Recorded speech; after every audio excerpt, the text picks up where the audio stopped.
조일화는 예정에 없던 손님이 찾아왔다는 보고를 받았다. 그래, 서울에서 온 이가 누구던가? 예, 그게 서울에서 활동하는 김태촌이라는 자입니다. 조일화는 김태촌이라는 이름 석 자를 가만히 되새겨 보았다. 새롭게 부상하고 있던 제3세대 조직 가운데 가장 활발한 활동을 전개하고 있던 서방파의 보스 김태촌. 사시미 칼로 뒷골목을 완전히 평정했으나 바로 그 칼 때문에 협객계의 선배들로부터 비난을 받고 있던 김태촌이 예고 없이 찾아온 것이었다. 보통 사람들의 사사로운 방문도 사소하나마 이유가 있는 법인데 강남 일대를 휘어잡기 시작한 김태촌이 초대장도 없이 협객계의 거두 조일환을 찾아온 데에는 필시 무슨 까닭이 있을 것이었다. 조일환은 그게 궁금했다. 김태촌이 무슨 일로 찾아온 것일까? 그렇게 골몰하던 조일환은 일단 얼굴도 모르는 후배의 알현을 허락하였다. 조일환은 방에 앉은 채로 가만히 그가 들어오길 기다렸다. 김태촌의 외형은 아무것도 아니었다. 당연히 비무장이었고 몸집도 건장한 편이 못 되었다. 오히려 왜소하게 보일 정도였다. 그런데 다만 한 가지, 조일환은 김태촌의 눈을 보는 순간 그가 어떻게 광주를 제압하고 서울로 진출할 수 있었는지 단번에 알아보았다. 그 눈.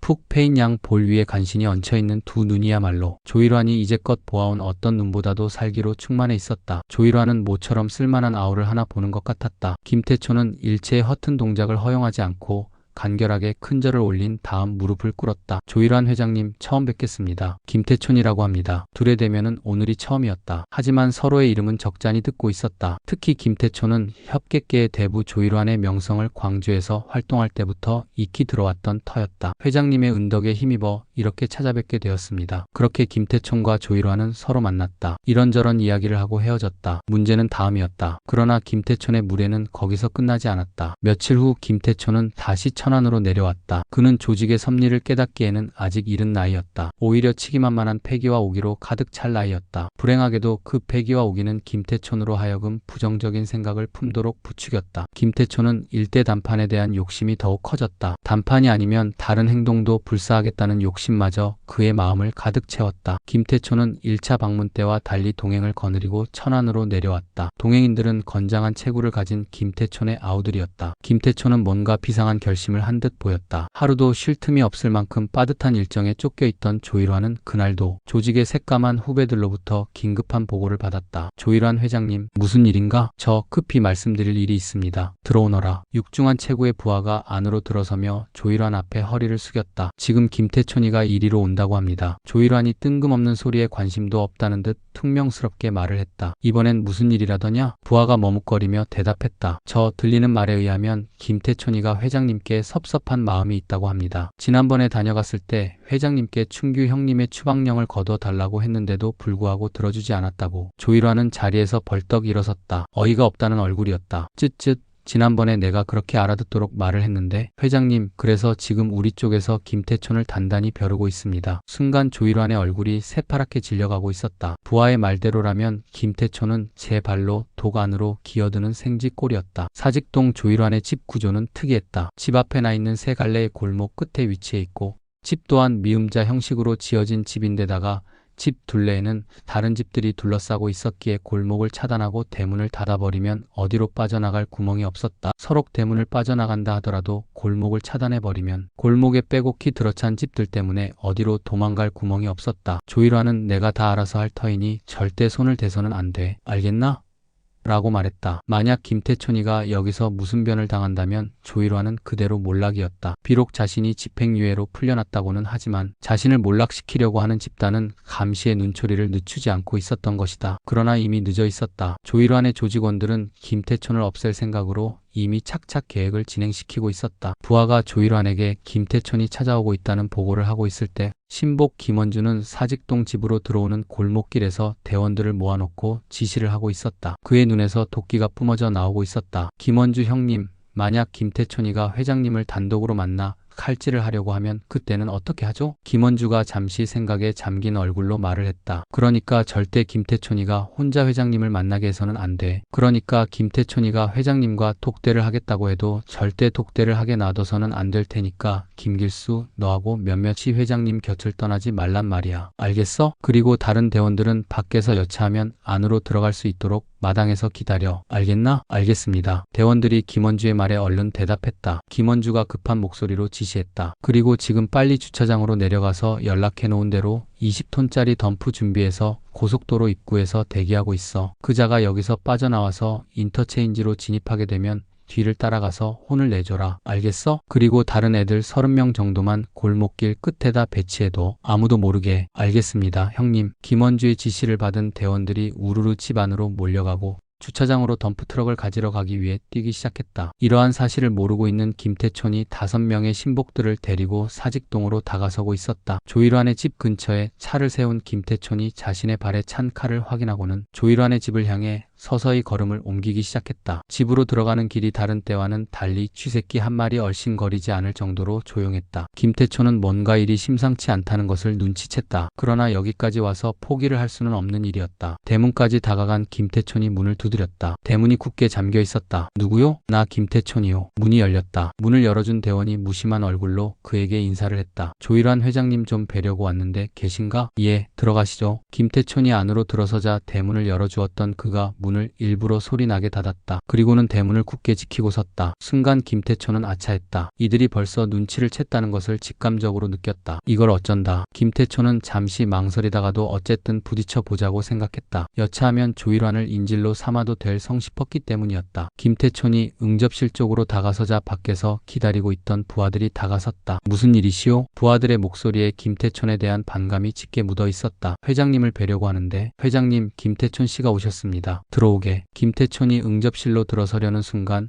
신복 부하들이 조일환의 곁을 호위했다. 김태촌은 그들의 눈에서 번뜩이는 광기와 같은 사리를 느끼며 일이 틀렸다고 생각했다. 등줄기로 식은땀이 주르륵 흘러내렸다. 그러나 역시 야심찬 주먹계의 신진 보스 김태촌이었다. 그는 여기서 그냥 겁에 질려 물러나게 된다면 웃음거리가 되고 말 것이라고 생각했다. 김태촌은 흔들리는 마음을 진정시키며 조일환의 응접실로 들어섰다. 조일환은 웬일이냐는 듯이 시침을 뚝 떼고 물었다. 그래, 잘 지냈는가? 염려해 주신 덕분에 잘 지냅니다. 김동지, 자네 쪽 일은 어떤가? 요즘 서울 나갈 일이 없어서 통 모르겠네. 그래, 또다시 나를 찾아온 까닭이 뭔가? 김태촌이 잠시 자신을 노려보고 있는 세 사람을 쳐다보며 할 수 없다는 듯 털어놓았다. 회장님, 춘규 형님에 대한 일입니다. 이제 그만 진노를 푸시고 불러들이시는 게 어떻겠습니까? 형님을 사랑해 주십시오. 순간 조일환의 목소리가 높아졌다. 김동지, 나 역시 춘규를 사랑하네. 그러나 이 일은 나 혼자 해결할 수 있는 일이 아니라고 지난번에도 분명히 말을 했어. 그런데 또다시 그 일을 들고 나오는 이유가 뭔가? 무엇 때문에 자꾸 천한 일에 끼어드는가? 김태초는 싸늘하고 단호한 어투로 조일환을 쳐다보았다. 회장님, 다시 한번 생각해 주십시오. 대엽답게 아랫사람의 불찰을 너그러이 거두어 주십시오. 조일환의 목소리는 더욱 강하게 뻗쳐올랐다. 김동지, 긴 말 않겠네. 돌아가게. 여긴 천안이야. 천안은 천안 사람들끼리 해결하는 법. 결자해지란 말도 모르는가? 그만 일어서게. 조일환의 고함 소리에 김태초는 신복들과 함께 자리에서 일어섰다. 그들이 응접실을 빠져나오자 사직동에 기거하고 있는 대원들이 그들을 에워싸기 시작했다. 그들의 눈이 살기로 이글거리고 있었다. 김태초는 자신이 어리석었다고 후회했다. 조일환은 아직도 이빨 빠진 호랑이가 아니라는 것을 비로소 깨달은 것이다. 김태촌의 이마 위로 진득한 식은땀이 비어져 나오고 있었다. 그때 조일환이 응접실을 나서며 벼락같은 고함을 쳤다. 모두 물러서라. 누구든지 내 허락 없이 김동지에게 허튼 짓을 했다가는 내가 가만두지 않겠다. 순간 대원들이 주춤거렸다. 김태촌을 동지라고 부른 것도 그렇고 여전히 의연한 자세를 잃지 않고 있는 김태촌의 눈매도 날카로웠기 때문이었다. 조일환이 선뜻 대도를 내려서며 김태촌에게 말을 했다. 이제 알겠나? 여기서 나 없이는 한 발자국도 나가지 못해. 자네 원하는 곳까지 내가 동행하겠네. 김태촌이 고개를 푹 떨궜다. 조일환이 성큼성큼 대문을 향해 걷기 시작하자 김태촌이 뒤를 따라 나가기 시작했다. 집을 나선 조일환은 집 근처에 있는 식당으로 그들을 데리고 들어섰다. 그때 골목 끝에서 김태촌이 나오기만을 기다리던 김원주가 대원들에게 눈짓을 했다. 근처에 몸을 숨기고 있던 대원들이 소리 없이 그 뒤를 따라오고 있었다. 그러나 조일환은 이미 김원주가 몸을 숨긴 것을 눈치채고 있었다. 조일환은 음식과 술을 시켜 김태촌에게 권했다. 들게. 그리고 내가 분명히 말을 하지만 자넨 먼저 행동하기에 앞서 심사숙고하는 자세를 키우게. 춘규 일은 천안의 일이네. 자넨 서울 일에나 신경 쓰게. 그리고 말이야. 조직의 섭리에 대해서도 자넨 아직 더 익혀야 하네. 아무렇게나 용서하고 그저 해본다는 신용으로 반성했네 한다면 더 더 큰 화를 불러일으키게 되지. 춘규와 나는 언젠가 화해하게 될 걸세. 하지만 지금은 아니야. 자네는 왜 내가 이토록 많은 시간을 필요로 하는지 차차 알게 될 걸세. 김태촌이 겨우 입을 뗐다. 죄송합니다, 회장님. 그리고 춘규 만나거든 분명하게 전하게. 나의 사랑은 변함이 없다고. 하지만 지난번에 불행한 일은 나 혼자 풀어낼 일이 아니라고. 그러니 인내심을 가지고 서로 노력해보자고. 알겠는가? 알겠습니다. 그리고 자네들이 무사히 돌아갈 수 있도록 내가 조치를 해줌세. 그때 밖에서 대원이 식당 안으로 들어와 조일환에게 허리를 굽혔다. 회장님, 잠시 드릴 말씀이 있습니다. 말을 마친 대원이 성큼 몸을 돌려 밖으로 빠져나갔다. 조일환이 벌떡 일어서서 식당 밖으로 나갔다. 그가 다시 허리를 굽혀 조일환에게 말을 했다. 회장님, 이대로 돌려보내서는 안 되겠습니다. 조일환이 그를 무섭게 노려보며 입을 열었다. 김원주 불러와라. 그때까지 식당 곁에서 몸을 숨기고 김태촌 일행의 동태를 살피고 있던 김원주가 주춤주춤 모습을 보였다. 김원주, 당장 애들 전부 불러들여라. 그리고 태촌이가 무사히 돌아가도록 해줘. 알겠나? 만약 저들에게 무슨 위해를 끼쳤다가는 내 놈도 성치 못할 테니까. 그리고는 김태촌이 있는 식당으로 몸을 돌렸다. 식당으로 돌아가는 조일환의 어깨가 몹시 힘에 겨워 보였다. 어이, 안동지, 오랜만일세. 요즘 잘 지내나? 어느 날 안상민은 조일환에게 전화를 받았다. 조일환은 마지막 낭만파 주먹인 김두한의 공인된 후계자로 주먹계에서 전설적인 인물이었다. 그는 천안에서 충우회라는 애국단체를 조직하여 사회활동을 많이 하고 있었다. 그는 항상 안상민을 안동지라고 불렀다. 아니, 조 회장님, 웬일이십니까? 조 회장은 상민에게 가끔 전화를 하고 있었다. 그동안 그에게서 충우회에 가입하라는 권유를 많이 받았지만 조용히 지내기 위해 계속 거절해왔던 것이다. 혹시 안동지가 온천호텔 이권에 개입하고 있어? 아니요. 그런 이야긴 금시초문인데요. 무슨 일입니까? 조일환은 안상민이 온천호텔 이권에 개입하고 있다고 생각했다. 그러나 안상민은 절대 그런 일이 없다고 말하며 전화를 끊었다. 그는 자기 몰래 무슨 일이 벌어지고 있음을 감지했다. 안상민의 후배가 그를 온천으로 자주 초대하고 자주 만났기 때문에 주변에서 오해가 생긴 것이라 믿었다. 결국 그는 오해를 사지 않기 위해 두 번 다시 온천 호텔에 나타나지 않았다. 온천을 나가는 길에 한 무리의 주먹들을 만났다. 주차장에 어깨들이 어슬렁거리고 있었다. 그들은 전라도 식구들이었다. 세대 교체가 되었는지 아는 얼굴이 별로 없었다. 한둘 정도 그가 과거 서울에 있을 때 보았던 까마득한 후배들이 보일 뿐이었다. 그나마 아직은 얼굴이 그들 사이에서 모습을 드러냈다. 늘 콧수염을 기르고 있는 용팔이였다. 용팔이는 주먹 세계에서는 꽤 잘 알려진 건달이었다. 이름의 특이성 때문에 그의 이름을 딴 캐릭터가 방화에 곧잘 등장하곤 했다. 본명은 김용남이고 현대사의 대표적인 정치 주먹이었다. 주먹 세계에 발을 들여놓기 전에는 경량급 역도 선수로 활약했고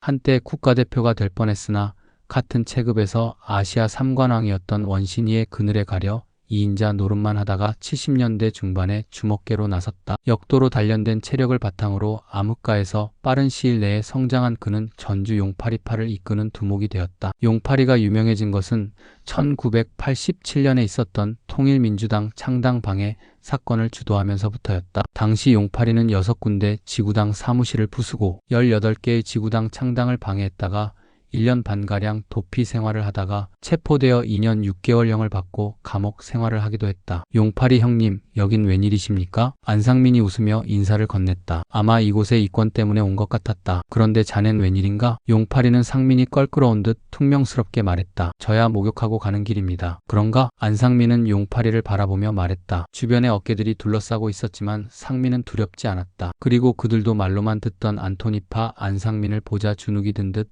눈치만 보고 있었다. 여기에는 형님이 드실 게 없습니다. 그냥 돌아가세요. 상민은 이렇게 말하고 용파리의 대답을 기다렸다. 무슨 소리야 그게? 나는 그저 구경만 왔을 뿐이라고. 용파리가 변명을 했다. 그럼 됐습니다. 여기는 말썽이 많은 곳입니다. 괜히 낭패 보지 마세요. 상민은 용파리에게 인사를 하고는 주차장을 유유히 떠났다. 그리고 다음 날 상민에게 홍성지청에서 소환장이 날아왔다. 상민은 이런 식으로 일이 진행될 줄 알았다. 바뀐 주먹 세계는 원하는 먹잇감을 손에 넣기 위해 동원할 수 있는 모든 방법을 다 동원하고 있었다. 상민은 그러한 치사한 짓이 싫어서라도 주먹계를 떠나길 잘했다고 생각했다. 지청에 출두한 상민은 이권 개입에 대해 집중적으로 추궁을 받았다. 하지만 상민에게서는 나올 것이 없었다. 결국 상민은 무혐의로 풀려날 수밖에 없었다. 그리고 그는 더러운 주먹 세계에 환멸이 났다. 서산 제1주먹에서 충청도 주먹을 대표하였던 안상민. 그는 서울의 가장 돈이 되는 지역까지 장악했으나 끝없는 싸움에 지쳐 결국 은퇴를 결심한다. 그리고 안상민의 은퇴식이 있는 날이었다. 굳이 주먹 세계를 떠난 마당에 새삼스럽게 은퇴식을 할 게 뭐 있냐는 반응도 있었지만 그는 그렇지 않다고 생각했다. 그는 청송교도소를 출감하면서 스스로 주먹계를 떠났지만 아무도 그렇게 받아주지 않았다. 그래서 그는 불필요한 일에 말려들고 또한 남의 일에 얽혀서 이상한 오해를 받는 등 개인적으로 많은 피해를 보았다. 상민은 어떤 공식적인 절차를 통해 자신이 완전히 어둠의 세계를 떠났음을 알리는 것이 필요하다고 생각했고 이 은퇴식을 계획했던 것이다. 그것은 이제 제발 자신을 이권이나 다른 곳에 끌어들이지 말라는 당부의 의미도 있었다. 우선 이 자리에 참석해준 내 아우들 그리고 그 아우의 아우들에게 감사의 말을 전한다.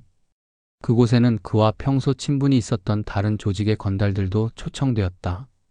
그리고 그에게 호시탐탐 민원을 넣으려는 사람이나 그를 자꾸 이권에 끌어들이려는 사람들도 초대되었다. 공식적으로 그들과 관계를 끊기 위한 조치였다. 상민은 오랫동안 가슴속에 담아왔던 말을 꺼냈다. 진정한 건달은 의리가 있고 인정이 있고 사랑이 무엇인지 안다. 이것이 진정한 건달이고 사나이다. 하지만 지금의 폭력 조직은 누가 만들었고 어떻게 만들어졌는지 모르지만 모두 다 없어져야 한다. 이들은 건달도 아니고 깡패도 아니며 그저 이권과 청부에 무조건 칼을 뽑아 휘둘러 사회에 피해만 주는 악의 집단이다. 분명히 경고하지만 폭력 조직은 건달 흉내를 내려고 해서는 안 된다. 정의감이 있고 또한 불의를 보면 그냥 지나칠 수 없는 의협심이 강한 사람이 건달이다. 좁은 우리 한반도의 땅에 그것도 남북으로 갈라져 있는 손바닥만 한 이 땅에 무슨 놈의 폭력 조직이 600개가 넘느냐 말이다. 이런 폭력 조직은 다 없어져야 한다. 내가 만약 천하통일을 했더라면 이렇게 많은 폭력 조직은 만들어 놓지 않았을 것이다. 그게 나의 한이라면 한이다. 하지만 미련은 없다.